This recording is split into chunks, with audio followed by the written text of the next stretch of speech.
Back in medieval times, a glimpse of Viking ships was enough to scare people. Vikings used some unique vessels known as Longships. These boats were pretty versatile and sleek in design. These boats were able to navigate the tricky waters of northern Europe and could reach their targets pretty fast. That's why, in those centuries, the Scandinavians were a force to be reckoned with. So what was so special about these ships? Let's dive into this amazing nautical tale from history and find the secrets of Viking ships. But before we start, don't forget to hit the subscribe button. In October 844, the Emir of Cordoba got some concerning news about an attack. A fearsome horde of Norsemen was about to attack his city. These Viking sailors came from the Loire River raiding the northern coast of Iberia. They hit up coastal towns and even took over Lisbon for 13 days. The Norsemen stuck around for 6 weeks, but eventually they left in the face of some tough opposition. Now, what made these Vikings so quick and sneaky? Well, it's all about their secret weapon, the Longship. This boat was a game changer, and it let these Vikings raid seaports, shallow coves, and rivers, and it was strong, slim, and flexible, but the real magic was its shallow draft. Even after being loaded with soldiers and equipment, the boats could easily navigate through shallow waters. From European coasts to rivers all over, this vessel became the symbol of fear for everyone. But it wasn't only the Longship which was famous back then. In fact, the Vikings made different ships for different purposes. For example, the Knarr was a ship used for cargo transport across the Baltic Sea. Similarly, Carve was another type of Viking boat that was used for transporting people, livestock, and light cargo. Its ability to operate in shallow waters made it the perfect candidate for ordinary purposes.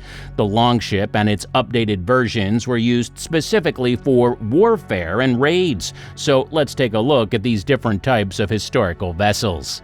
Knarr, the merchant ship.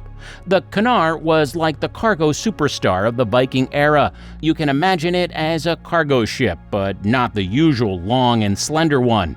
Instead of being slender, it was much wider and shorter. It was built only for the purpose of transporting cargo across long distances. That's why it was all about stuffing more cargo in there and needing fewer people to sail it.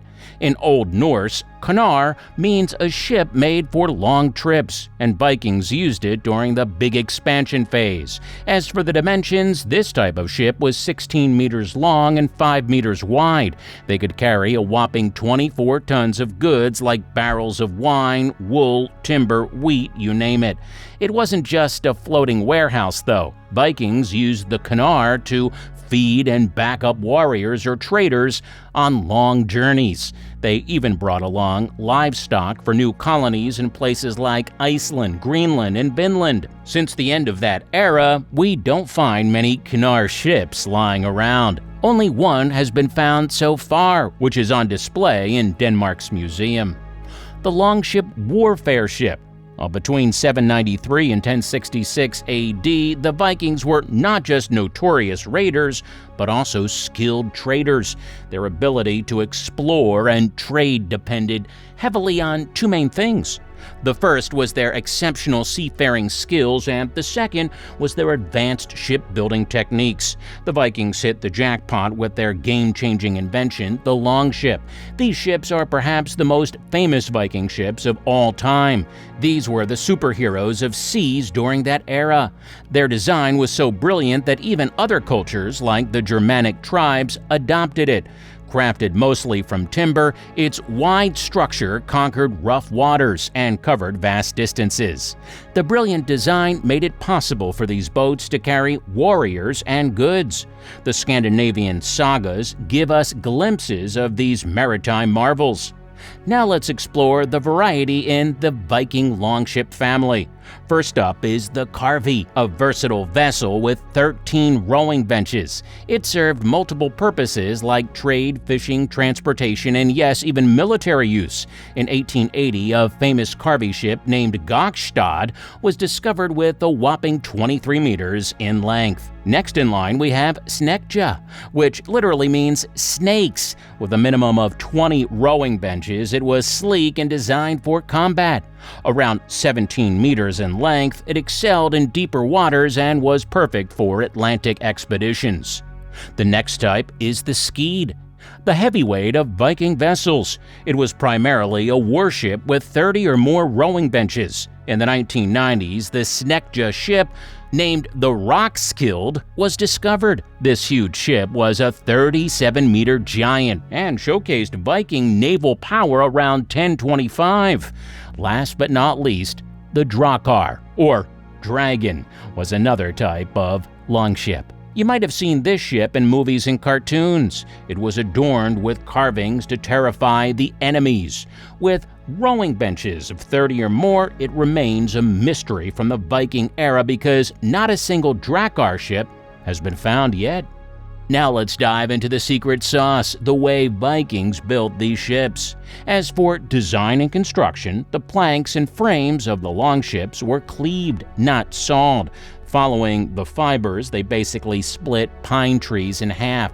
This made the planks super strong, and to keep the boat light, they made them smaller than European ships. According to historical records, Vikings were no fans of fancy saws. They went old school by using the cleaving technique that made the planks stronger. In Hedeby, a 1979 excavation unveiled some serious wood oak from the 300-year-old trees. Apart from timber and oak, the other main material for crafting whales was wool. This woolen cloth was great at keeping out the cold and soaking up a lot of moisture without getting wet. That's why other naval stuff like clothes and gloves were also made from wool, a tradition still followed today. A bunch of wool was gathered to make a sail.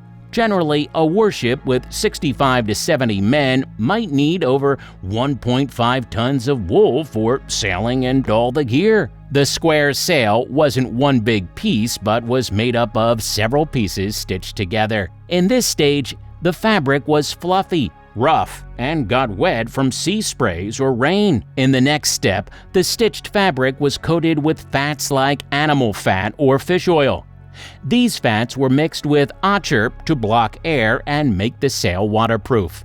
This coating also made the fabric smoother and leveled the surface where the pieces were sewn together. It was over 10 meters long and untouched by marks or blemishes. It proved the craftsmanship of the Scandinavians. It is essential to understand that these superfast vessels weren't born overnight. They evolved from Nordic clinker boats by using the same overlapping plank technique, but the Vikings took it to the next level by adding a keelson. They also added a big timber block under a ship's backbone to support the mast. This innovation allowed them to sail not just on rivers but also on wild seas. These modifications made their ships versatile and seaworthy. The unique shallow draft allowed these Viking vessels to land without a proper harbor. Unlike bigger European ships, these bad boys were able to navigate rivers, ponds, and lakes, thus giving the Norsemen an edge for surprise attacks and creating secure bases on islands. Viking seafaring wasn't just about the vessels, it was an art. They navigated with confidence by mastering sea currents and wind speeds. While details on navigational instruments are rare, recent findings hint at the use of sundials as compasses. The Viking ships not only shaped their era but left an indelible mark on history. Tell us your opinion in the comment section. Meanwhile, subscribe to Nautical Depths and stay curious for another nautical adventure.